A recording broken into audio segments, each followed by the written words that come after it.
우리가 서울에서 걸어다니면서 찍었던 첫 번째 컨텐츠가 명동 역사 건물 투어였잖아요. 근데 그때는 여기까지 안 내려왔었어요.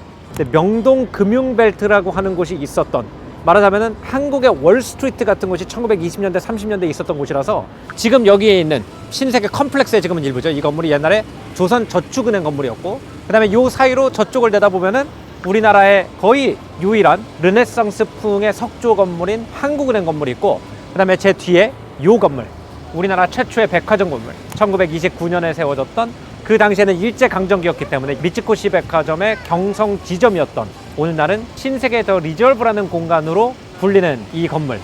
우리나라가 이런 옛날 건물을 전시관이나 기념관으로 만들어서 보존하는 건 상당히 잘한다고 생각을 합니다. 근데 개인이 소유하고 있거나 기업이 소유하고 있는 역사적 공간을 진짜 하이엔드 경험을 할 수 있는 하스피탈리티 공간이라든지 레스토랑이라든지 부티크로 만드는 거는 아직 그렇게 많은 시도를 하지 않았다는 느낌이 들어요. 제가 얼마 전에 파리 갔다 와서 슈발 블랑이라는 호텔에 관련된 얘기를 했을 때도 루이비통 그룹에서 1800년대 중후반에 지어진 건물을 사서 세계에서 가장 럭셔리한 호텔과 레스토랑이 있는 건물로 레노베이션을 시킨 이야기였잖아요. 프랑스 사람들이 이런 걸 참 잘해요.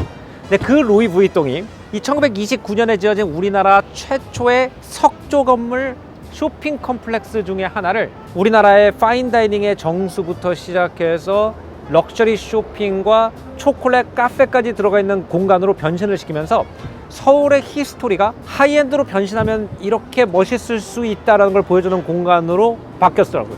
그래서 제가 실제로 여기서 바에서 한잔 해보기도 하고 레스토랑에서 밥도 먹었는데, 그거는 제가 따로 컨텐츠로 만들어서 올릴 생각이고, 오늘 이 명동에 있는 석조 건물이 어떻게 바뀌었나, 그리고 명동이 멋있게 발전했을 때 얼마나 멋있을 수 있나에 대해서 한번 얘기를 나눠볼까 합니다.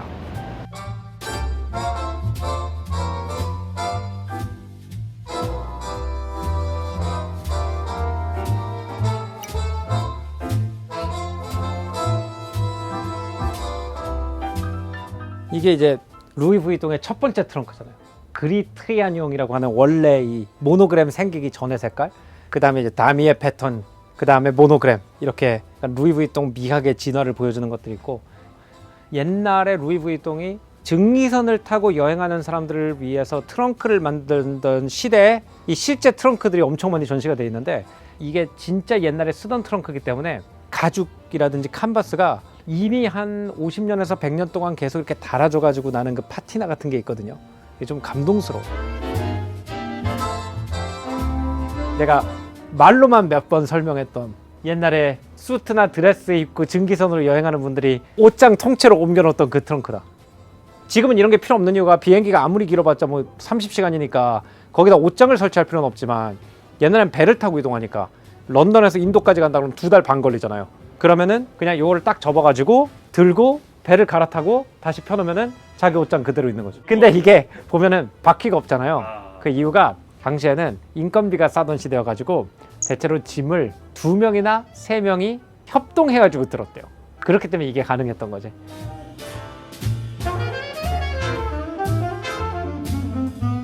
그 당시에는 지금처럼 해외여행이 단순히 소비이기 이전의 시대였기 때문에, 실제로 가가지고 병 걸리면은 의료시설도 없고 뭐 이러던 시대였기 때문에, 여행을 갔다 오는 사람이라는 것은 뭔가 특별한 마인드를 가지기 위해서 리스크 테이킹을 하는 사람이라는 그런 리스펙트가 있었던 것 같고, 이런 모습들, 루이 부이통 트렁크를 들고 있는 이 두 여성의 모습인데, 저 오른쪽에 보면은 모로코 갔다 왔음 하고 붙여놨잖아요. 이랬을 때, 야, 물 마실 것도 없는 사막을 갔다 왔다고, 이런 경외로움이 있었던 거예요. 그 당시에는. 그 경외로움을 바탕으로 만들어진 브랜드가 루이 부이통인 거죠. 진짜 그 비저너리 저니, 내가 저니를 한다는 것 자체가 새로운 비전을 얻기 위해서 떠나는 시대의 그런 로망을 보여주는 이런 공간인 것 같고,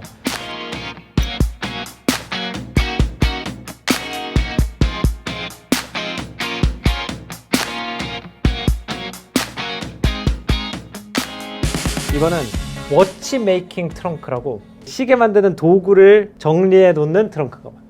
그러니까 루이 부이통 시계에 대해서는 우리가 컨텐츠를 따로 만들었을 정도로 루이 부이통 시계와 굉장히 연관이 깊은데, 여기 보면은 이제 여행 다닐 때 시간을 알기 위해서 삼각형으로 접히는 시계, 이 시계를 아래로 밀어넣어가지고 딱 하면은 이렇게 가죽 트렁크처럼 접히는 이런 시계도 있고, 그러면 여러 나라 이렇게 도시 이름들이 써 있잖아요.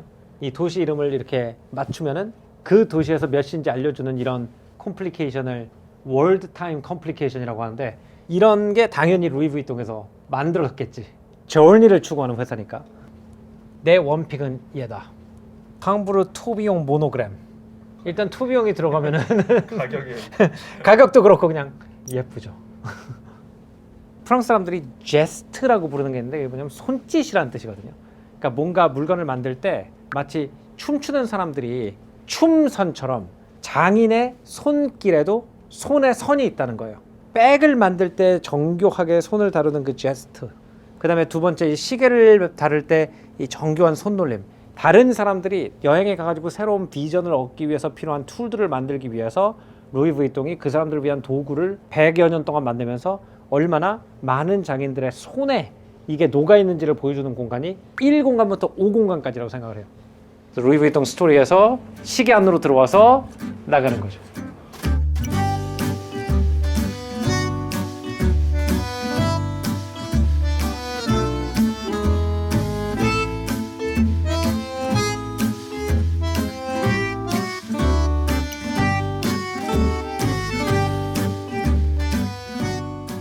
루이 부이통이 안 만드는 게 없었다라고 그러잖아요. 근데 안 만드는 게 없었던 가장 큰 이유 중에 하나가 트렁크를 커스텀 메이드 해주는 비즈니스가 굉장히 컸기 때문이래요. 과학자가 예를 들어서 식물을 연구하는 사람인데 배를 타고 아프리카에 가서 거기서만 나는 식물의 꽃봉오리를 채집해가지고 안 깨지게 가져와야 된다. 또 그것도 만들어줘야 되고. 그러다 보니까 점점 트렁크를 만드는 기술이 늘어나서 결국 그 기술이 우리가 지금 구매하는 루이 부이통을 만드는 가죽 세공 기술의 기반이 됐다는 거거든요. 그래서 이 공간 같은 경우에는 여러 사람들이 주문했던 커스텀 메이드 트렁크들을 가지고 이렇게 라이브러리처럼 만든 공간이랄까? 그리고 뭐 어떤 재미가 있냐면은 여기 이렇게 보면요. 누구가 가지고 있던 트렁크인지가 나와요. 그래서 08 유스프 케말 왕자가 소장했던 모노그램 캔버스 소재 피크닉 트렁크 이렇게 돼 있잖아요. 그러면은 이제 찾는 거예요. 8 이거라는 거거든. 그러면은 유스프 케말이 누군지를 찾아보는 거야. 아, 이런 인간이 있었구나. 참 대단하네. 이런 생각으로 이 공간을 보면 참 재밌을 것 같다는 생각이 들고요. 우리도 공항에서 캐리어 찾으면 방송 나오죠. 유사하게 생기거나 같은 모델의 캐리어가 있을 수 있으니 꼭 이름을 체크해 주시기 바랍니다. 라고 오늘날도 그러는데 그 타이타닉 같은 영화에 나오는 그 배에서 트렁크가 내려오면 멀리서 자기 걸 어떻게 알아보느냐가 굉장히 심각한 문제였을 거예요. 특히 그 당시에는 트렁크를 만드는 회사가 그렇게 많지 않아가지고, 그리고 거의 대부분 여행을 하는 사람들이 부유층이었기 때문에 루이 부이통 트렁크가 특히 엄청나게 많았을 거란 말이에요. 그래서 여기에 보면은 뭐 가문에 문장을 넣기도 하고 뭐 여러 가지 방식으로 커스터마이즈 하는데, 여기 보니까 이런 거 재밌어요. 폴 포아레. 포아가 콩이라는 뜻도 되고 점이라는 뜻도 돼요. 그리고 회가 줄무늬라는 뜻이거든요. 그래서 포아레 거라는 거를 멀리서 볼 수 있게 포아레 뭐 이런 식으로 표시를 한다든지, 이런 것들이 또 당시에 재밌는 여행 문화였을 거라고.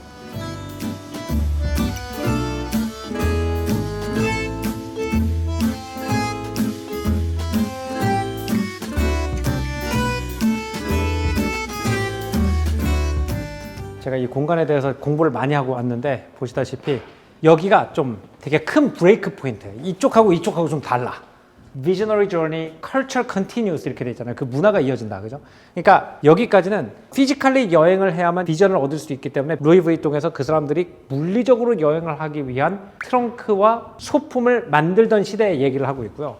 여기부터는 조금 어떻게 달라지냐면은 내가 영감을 받기 위해서 반드시 어디를 가야 되는 게 아니라 새로운 예술적 언어와 새로운 음악에 열려 있으면 서울에 앉아서도 세계 여행을 하는 사람들만큼이나 새로운 비저너리 저니를 할 수 있는 시대가 됐잖아요. 그래서 물리적 여행의 시대에서 문화적 여행의 시대, 예술적 여행의 시대로 바뀌었다는 걸 보여주는 트랜지션 포인트가 여기인 것 같아요.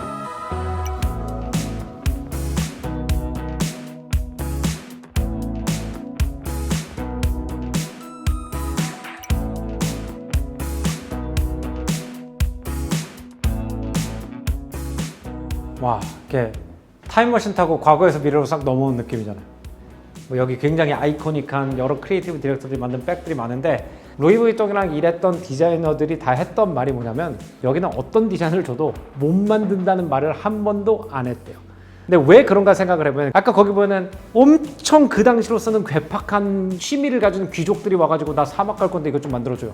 피크닉을 갈 건데 그 피크닉에 우리 패밀리 에어룸 도자기를 다 가져가겠으니까 그거 만들어줘요. 이런 거를 계속 해왔던 워크샵 사람들이니까 마크 제이콥스나 제스키아, 킴 존스, 파레어 같은 이런 디자이너들이 와가지고 굉장히 특이한 작품을 만들어 달라고 했을 때 루이 vuitton의 아틀리에에서는 한 번도 그거 못 만들어요, 디자인 바꾸시죠 라고 한 적이 없다는 거를 굉장한 자부심으로 생각을 하고 있더라고요.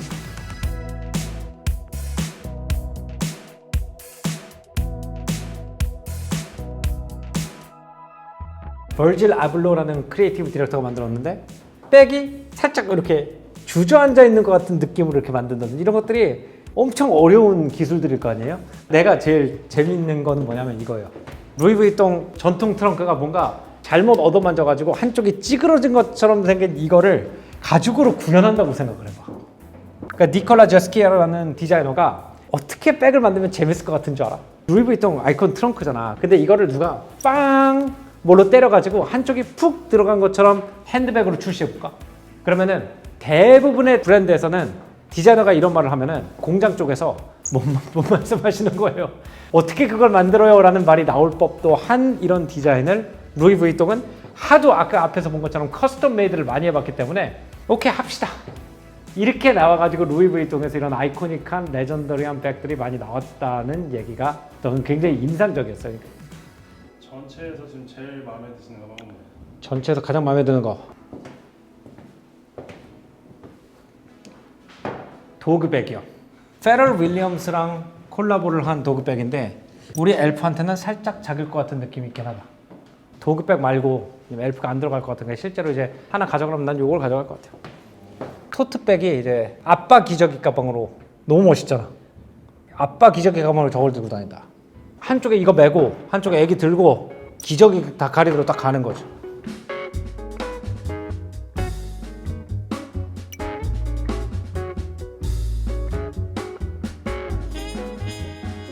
사실은 우리가 브랜드를 로고로 상징하고 그 로고를 이용해 가지고 디자인을 만든다는 게 지금은 많은 브랜드들이 하고 굉장히 익숙하지만 상품 전체에 모노그램을 덮는 거는 루이 vuitton이 처음으로 하지 않았나 생각이 돼요.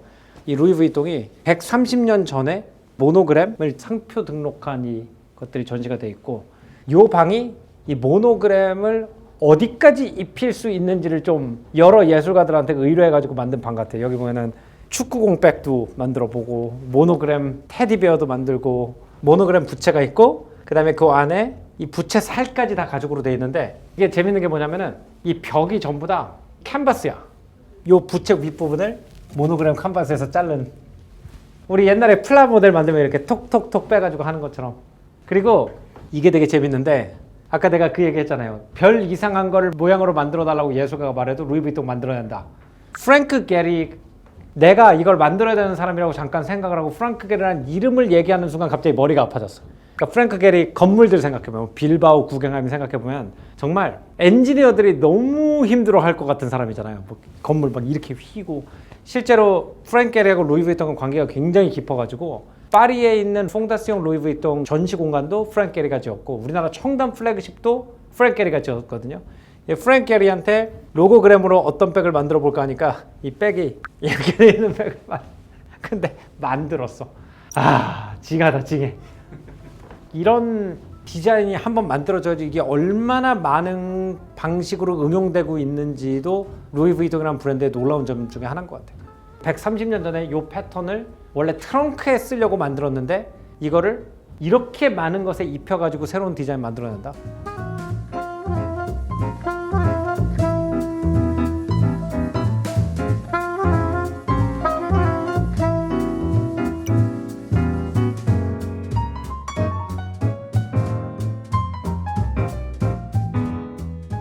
요즘은 뭐 여행을 한다는 게 비행기나 배를 타고 어디를 가는 것도 있지만 여러 나라의 음악을 듣는 만으로도 그 나라의 트렌드와 직접적으로 연결이 될 수 있는 시대니까 이것도 이제 비저너리 저널이라는 테마랑 그렇게 연결이 되는 것 같고 스피커 트렁크 이 뿔이 진짜 신의 한 수다. 진짜 뿔이에요? 레진으로 만든 것 같아요. 기타 치시는 분들 이 노마드 가죽 소재의 기타 케이스 이거 진짜 근데 여기 보니까 나는 여기서 제일 가지고 싶은 게 이거예요. 안 판대요 우리나라에서 아직. 와 이거 진짜 DJ 트렁크. 근데 이 정도 트렁크를 실제로 여행할 때 들고 다닐 정도가 되면 되게 유명한 DJ여야 되지 않을까요?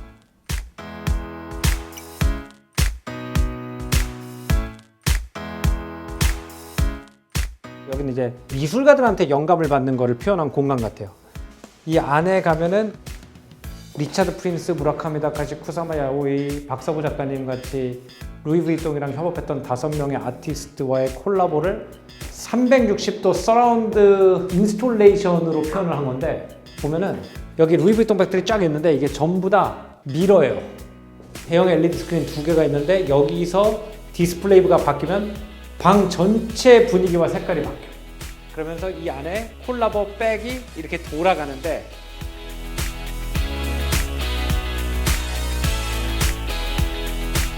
이게 박서보 작가님 에크리튜어 여기서 이제 나오니까 이게 전체가 반사가 되니까 박서보 작가님의 이 작품의 에너지가 어떤 에너지인지가 그냥 온몸으로 느껴지는 건가?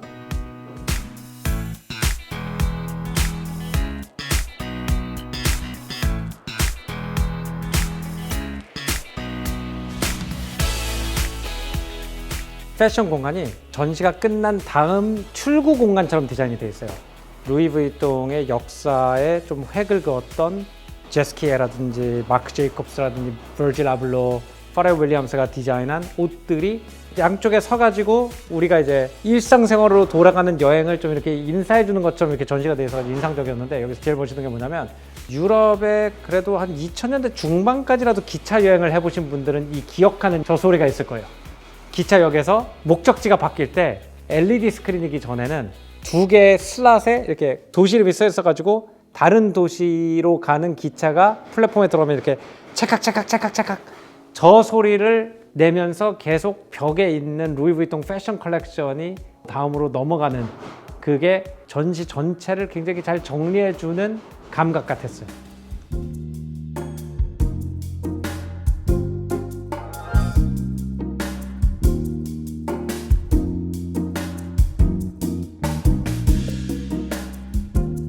이 전시를 보고 나와서 여기서 초콜릿을 기념품으로 사가는 게 되게 핫하다고 하더라고. 근데 내가 여기 와보고 싶었던 게 뭐냐면은 쉐발 블랑의 조식을 가면은 루이 브이통이랑 콜라보를 많이 하시는 막심 프레드릭이라는 페이스트리 셰프님이 있어요. 그 막심 프레드릭이 콜라보 해가지고 만든 루이 브이통의 르 쇼콜라라는 게 우리나라에서 여기 처음 들어온 거라서 그 실제로 파리에서 내가 그 초콜릿 못 먹어봤어. 한번 먹어보고 싶어. 다크바, 밀크바랑 프랄린 캔디 박스가 있는데 일단 다크바부터 먹어볼게요. 네네.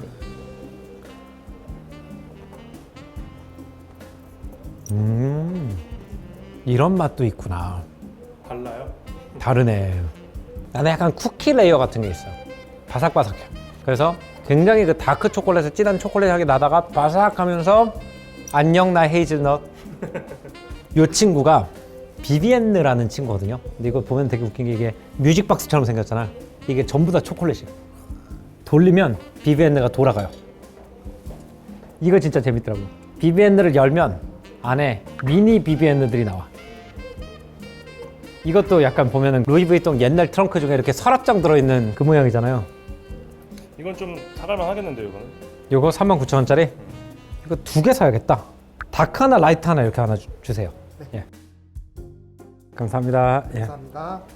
예, 그래도 루이 브이통 전시 그렇게 긴 걸 봤는데 뭐 이 루이 브이통 이 노란 쇼핑백 하나 집에 들고 가야 될 거 아니에요? 그게 기분이 너무 좋을 것 같은데. 아 이런 느낌. 약간 의심할 수도 있을 것 같아요. 그 안에 다른 게 들어있다고 생각해요. 아 가족이 지갑이 들어있다고 의심하다가 초콜릿을 보고 먹겠죠 뭐.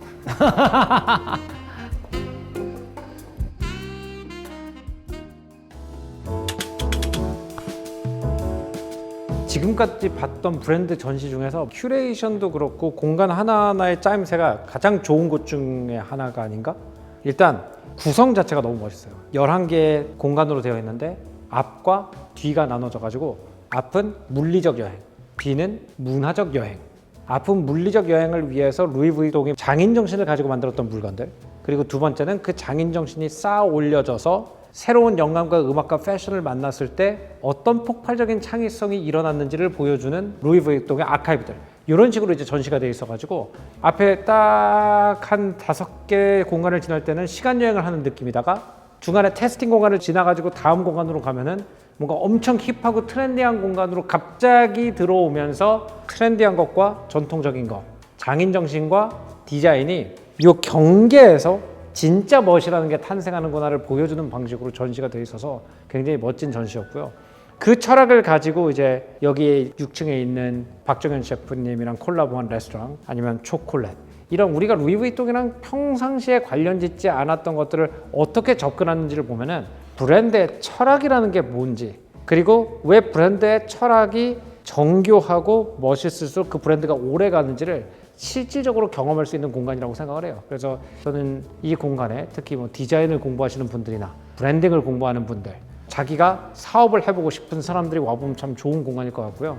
아, 이렇게 해야 되는구나 라는 걸 조금 배우는 약간 마스터 클래스 레슨 같은 공간이었습니다. 다음 시간에는 더 재밌는 문화 역사 이야기로 찾아뵙겠습니다. 오늘 조성현의 탐구생활은 여기서 마무리하겠습니다. 안녕히 계십시오.